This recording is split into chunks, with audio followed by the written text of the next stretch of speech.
안녕하십니까. 황태순 TV의 황태순 김현광입니다. 네, 오늘 2020년 5월 8일 어버이의 날입니다. 예전에는 어머니의 날이라고 그랬죠.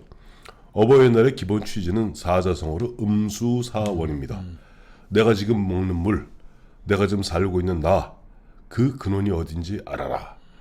음수사원의 정신을 기리는 것이 바로 어버이의 날입니다. 먹던 우물에 침 뱉지 말라 비슷한. 먹던 우물에 침 뱉는 사람 있죠. 네. 보면 김세연, 손학규 뭐 이런 사람들이 다 떠나신 분들인데. 아니 그래도 이거 꼭 하나 짚어놓고 가야 될 것 같은 게 오늘 마침 보니까 뉴스를 보니까 뭐 계시던 국회 비서실장 비서실장으로 계셨잖아요. 거기 저는 사실 보좌관 생활 12년 하면서 그걸 못 봤는데 거기에 준공기가 있답니다. 1975년에 현재 여의도 의사당이 준공되면서 당시 국회의장이던 정일권 국회의장의 준공기가 있대요. 네.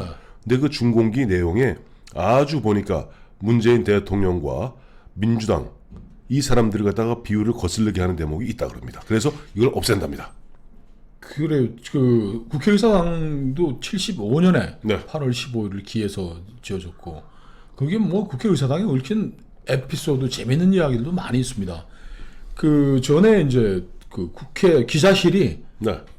요즘은 이제 저 커뮤니케이션 센터라 가지고 새로 큰 건물을 옮겼는데 그 전에 기자들이 이제 지하 1층에 기자들의 방을 쭉 줬어요. 그렇죠. 그 기자들이 이게 무슨 뭐 그 언론을 이렇게 하고 하냐 그러니까 그 국회 사무처에서 아이디어를 내 가지고 지하 1층을 1층으로 부르기 시작해. 맞아요. 1층에 그래서 1층에 1층에 준 거다. 그러니까 뭐 건물들이 뭐 국회의사당이 뒤쪽이 조금 높고 들어가면 지하로도 1층에 들어가게 들어갈 수 되잖아요. 있겠죠. 여기 그걸 1층으로 이제 이름을 매겨가지고 1층 했는데 지금 지하 1층, 지금 1층이죠. 네. 지금 1층 들어가는 그게 앞에는 이제 그게 오고 뒤에서 들어가니까 그래서 내가 못 봤구나. 뒤에서 들어가는 뒤에 그러니까 말이 이상하다. 뒤쪽 문이요. 뒤에 메인 주출입구 네네. 뒤편에 국회 앞문으로는 이제 뭐 차들이 쭉 지나 차가 올라가서 거기서 이제 의원들이 내려서 들어가고 예, 예. 거기 들어가면은 이제 저기 해공 신익희 선생, 네네. 이제 우남 이승만 선생 동상이 국회에서 있는 동상은 2개입니다. 네. 딱 2개밖에 없죠. 그거 있고 그 뒤에 주 출입문으로 들어가면 네. 딱 문 앞에 예. 이게 무슨 박정희 대통령 칭송하기라 이야기라는 보다 초석이라 그러죠. 네. 뭐 어느 빌딩에나 가면 지금도 이제 흔적이 남아 있듯이 그렇죠. 뭐 초석 뭐 네, 몇 네. 1900 뭐 몇 년에 2002년 뭐 몇 월 며칠 이런 식으로 네, 써놓는 네. 거 초석인데 바로 이제 그 초석 비슷한 것인데 네. 국회의사당 준공기죠. 네네. 뭐 민족해방 30주년을 맞아서 네. 국회의사당을 네. 준공을 고한다. 네. 근데 여기에 이제 까실까실하게 예. 우리 문재인 대통령 각하의 심기를 거스르는 것, 어떤 부분? 이낙연 전 국무총리의 심기를 거스르는 게 이 예. 의사당은 네. 박정희 대통령의 평화통일에 대한 포부와 네. 민주전당으로서의 웅대한 규모를 갖추려는 네. 영단회예요. 꽃뿌리 영자에 이제 짤을 딴 자니까 예. 대단하신 결단에 의한 영명한 결단으로. 영명한 결단에 의하여 네. 그 다음에 뭐 우리들의 지식과 점점점점점. 협력과 자원과 기술을 총자원하여 일으켜 놓은 것입니다. 뭐 그겁니다. 그러니까 근데 이걸 어떻게 아니 국회의사당을 왜 대통령의 영단으로 지었냐? 아니 그럼 누구 영단으로 짓나요? 국회의사당은? 예산은 어디서 나오고? 정부에서 나오죠. 근데 일단 이제 저 한번 여쭤보고 싶은 게 네. 이제 본회의장 가면 가운데 로텐타울이 있고 앞에서 보았을 때 로텐타울 들어가면 왼쪽이 본회의장이고 오른쪽을 예결위원장으로 쓰잖아요. 그렇죠. 그 왜 2개 만드는지 아시죠? 바로 박정희 대통령의 평화 통일 의지가 담겨 있는 거예요. 그렇죠. 남북이 통일되었을 때 양원제로 가야 된다 그래갖고 이쪽 똑같은 규모의 본회의장을 2개를 만들어 놓은 겁니다. 예결회의장이 좀 작습니다. 조금 작긴 작아요. 상원이니까. 예. 이제 통일을 대비했다는 거, 그거하고도 또 재밌는 게, 네. 제가 국회에서 뭐 오래 일했었죠. 전문가를 앞에 앉혀놓으시고, 번데기 앞에 주름을 잡으시려고. 죄송합니다. 뭐 비서실장 하신 분 앞에서 국회 사급 보좌관 12년 한 사람이 얘기해서 미안합니다. 더 잘하시죠, 그러니까. 그래서. 근데 그 통일 의지는 이제 예. 그 통일이 됐을 때, 네. 뭐 상하 양원을 하든, 네. 뭐 또 다른 뭐 참의원, 중의원을 하든 뭐. 중의원을 했고, 또 국회의사당 이렇게 동그란데 예전에는 뭐 뚜껑이 싹 열리면 마징가 제트가 나온다 뭐 그런 얘기도 있겠는데 국회에 이제 그 정문을 들어서면은 네. 양쪽에 혜태상이 있습니다. 있습니다. 혜태상이 있는데 그 밑에 그 와인이 있습니다. 마주와 와인. 해태 아닙니다.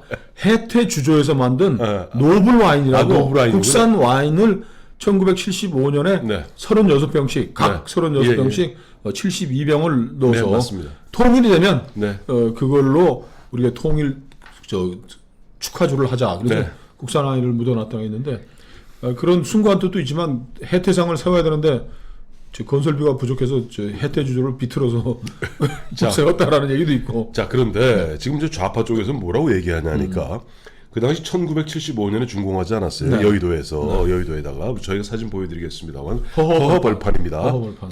그때 뭐라고 그랬냐니까 이 박정희 대통령 유신 독재 정권이 국회의원들이 악악대는 소리가 듣기 싫어서 현재 프레스한테 앞에 있는 현재 서울시 의회를 쓰고 있죠. 그렇죠. 거기에서 태평로 의사당. 태평로 의사당에서 일로 옮겼다. 한마디로 박정희 유신 독재 정권의 도끼가 서러 있는 곳이 여의도다. 또 이렇게 그런 얘기도 있고 네. 그 풍수 지리상으로 네. 그 여의도가 네. 그 무슨 뭐 이렇게 똥오줌이 빠져나가는 그런 뭐 하수구 같은 뭐 네네. 위치다. 네. 그래서 거기에서 똥물에 빠져 죽으라고 민주주의가 빠져 죽으라고 뭐 했다라는 얘기가 있었고 1975년에 박 대통령이 참 한 일이 많아요. 75년에 네. 있었던 큰 또 토목 사업 뭐 있었습니까? 75년은 전 두 가지 생각납니다. 저희 이제 선배들 중에 75학번부터가 관악 캠퍼스죠. 그리고 74학번까지는 동숭동에서 입학을 했어요. 그래서 우리 이제 인문대 그 옛날 물리대라고 그랬죠. 보면 늘 보면 74학번까지는 동숭동 입학학번.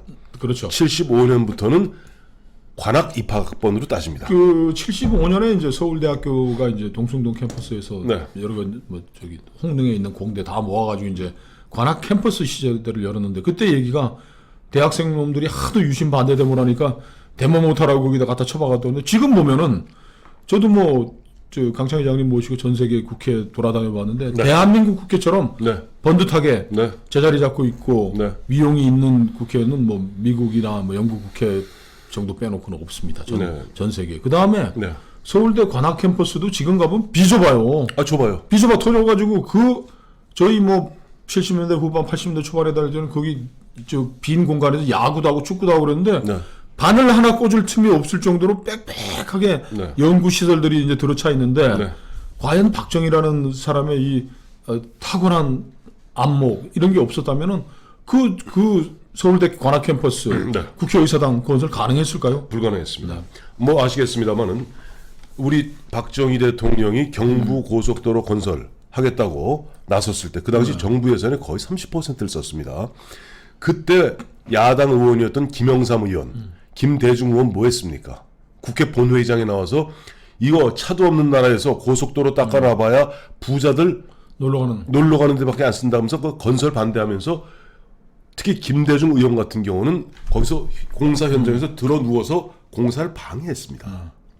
자, 그리고 아까 75년 말씀드렸는데 75년은 우리 국회의사당이 준공하고 서울대 관악 캠퍼스가 준공됐죠. 완공된 거죠. 준공됐습니다. 그러니까 그 세종문화회관도 그 무렵 아닌가요? 조금 이유인데 75년 바로 75년에 우리 그 유명한 사이공이 함락된 해입니다. 그러니까 박정희 대통령 이미 그 73년에 저 미군이 베트남에서 빠지잖아요. 빠지고. 그 2년 동안 내전이 격화되는 가운데 결국 75년 4월 30일인가요? 사이공이 함락되고 그다음에 거기에 붉은 깃발이 나붙기는 그 위기의 순간에도 국회의사당 서울대 관악 캠퍼스 주고 마침 세종문화회관이 그 전에 시민회관이었습니다. 그렇죠. 74년에 불이 났어요. 불이 나서 74년부터 다시 해갖고 78년 저희 대학 들어가던 해 현재 세종문화회관 그야말로 그 당시 우리나라 국력으로 어떻게 그렇게 큼직한 정말 지금 봐도 저 세종문화회관 정말 잘 졌어요. 정말 잘 졌더라고요. 아니 그뿐 아니죠. 뭐 포항제철도 물론이죠. 그때 지었고. 예. 그러니까 그 박정희 시대를 한마디로 얘기한다면은 네. 사이공 얘기를 하시니까 싸우면서 건설하고 네. 건설하며 싸우자. 싸우며 일하세. 뭐 싸우면서 일하고 예, 예. 이 정말 거대한 네. 네이션 빌딩을 거의 뭐 틀을 이제 만드신 분인데 네. 문재인 대통령 요새 뭐 초정 놓고 뭐 있나요? 없습니다. 아니죠. 이런 거죠.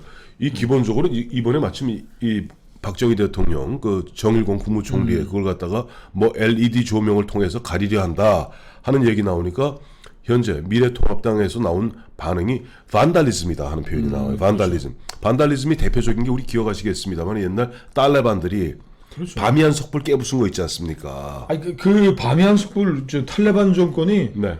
세상에서 관심도 안 가져주니까 네네. 이제 미국도 뭐 네. 별로 그러니까 그 바미안 석불이라고 실크로드의 어마어마하게 아름다운 석불이죠. 이제 부처님 이제 동상인데 이제 우상 숭배하면 되는데 그게 해초의 왕호 천축 국전에 나오는 네. 역사적인 해초가 AD 700년대에 네. 그 이제 바미안 석불 앞을 지나가고 네. 했는데 햇살에 비치는 네. 그 저 부처님의 금색을 그때는 다 파괴할 당시에는 이미 석불이었어요. 1300년이 지났으니까 근데 석불이었습니다, 그냥. 그 700년 우리 해초 스님께서 가셨을 때는 금빛을 찬란하게 칠해가지고 네. 지나가는 실크로드를 지나가는 모든 사람들에게 네. 이정표가 됐다라는 게 있는데 그거 부수고서 탈레반 정권이 망해버린 거죠. 네, 근데 이런 거죠. 그 사람들에겐 이런 거예요.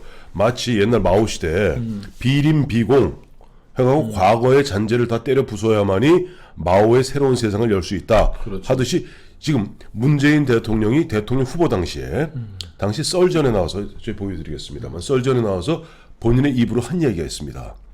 적폐청산의 근본적 의미는 박정희 체제가 남긴 유산을 갖다가 즉 박정희 체제의 잔재를 다 없애는 것이 적폐청산의 완성이라고 봅니다. 근데 뭐 이거를 이 들어가는 입구가 어두워서 네. 이거를 가리고 LCD LED. 뭐 해야겠네 뭐 궁색한 얘기고 예, 예. 그런데 이 박정희 시대라는 게 네네. 이 뭐 석판 하나로 대변되는 게 우리의 삶의 근간과 뼈대를 형성시킨 시대였기 때문에 네. 문재인 같은 이 작은 정치인이 네. 헐어내기에는 너무나 큰 업적인 것이죠. 네. 이걸 없애면 역사책에도 이제 다 지우나요? 요즘 보면 저 8종 8종 현대사 교과서죠. 교과서에서 보면 이제 5.18이라든지 심지어는 촛불 뭐 이런 거 다 키우면서 가급적 박정희 시대는 갖다가 가서 계속 지어나가고 있지 않습니까? 그래서 이러한 과정이 10년, 20년, 30년 되면 어느 순간 국민의 머릿속에는 우리가 지금 이번에 코로나19 사태 때도 결국 많은 사람들이 얘기하지 않았어요? 물론 뭐 문재인 정부가 그 공은 고스란히 따먹었습니다만은 박정희 대통령 시절부터 이루어졌던 전 국민 의료보험 체제 거기서 노태우 때 완성이 되었고 DJ 때 완벽하게 틀을 갖추었던 이 체제 이런 것들이 바로 박정희로 시작해서 노태우를 거쳐서 김대중을 갖다 거치면서 완성된 거예요. 우리가 지난 음수사원 지나간 역사를 아무리 지우려 한다 해도 지울 수가 없는 겁니다. 그렇죠. 지금 뭐 모택동 그 홍위병들이 네. 뭐 반봉건이라는 이름으로 예. 얼마나 또 뭐 베이징만 상관 안 해요. 저기 도낭까지 가요. 도낭 석불에 있는 부처님상까지 다 때려 다 부셨고. 때려 부쉈어요. 다 때려 부시고 뭐 네. 저 왕릉도 때려 부시고 네. 뭐 유교적인 뭐 저 공자님 뭐 사당 다 때려 가서 부수고. 다 때려 부수고 해가지고 했는데 네. 이제 뭐 반달리즘의 시대로 뭐 가고 있다 뭐 이렇게 할 수도 있겠지만은 저는 이런 터무니없는 짓을 했던 네. 저 광기와 반달리즘의 시대였다 이렇게 기록이 되지. 네. 문재인이 뭐 무슨 정말 뭐 삽질 한번 하고 뭐 초성 하나 놓은 거 없는 사람이 근데 왜 70%야? 오늘 여론조사 보니까 70% 넘었던데. 그 염장 지르지 마십시오 지금 저도 그거 보고서 확 올라오는데. 그래서 오늘 또 뭐야 전두환 대통령이 쓴 대전 현충원 뭐 네네. 현충문 그 현판도 이제 없애버린다면서요? 예, 이게 헌품도 없앤다는데 뭐 전두환 대통령은 좀 보면 죄송한 얘기입니다만 지금 이제 내일 모레 90입니다. 그 양반이 지금 31년생이거든요. 네.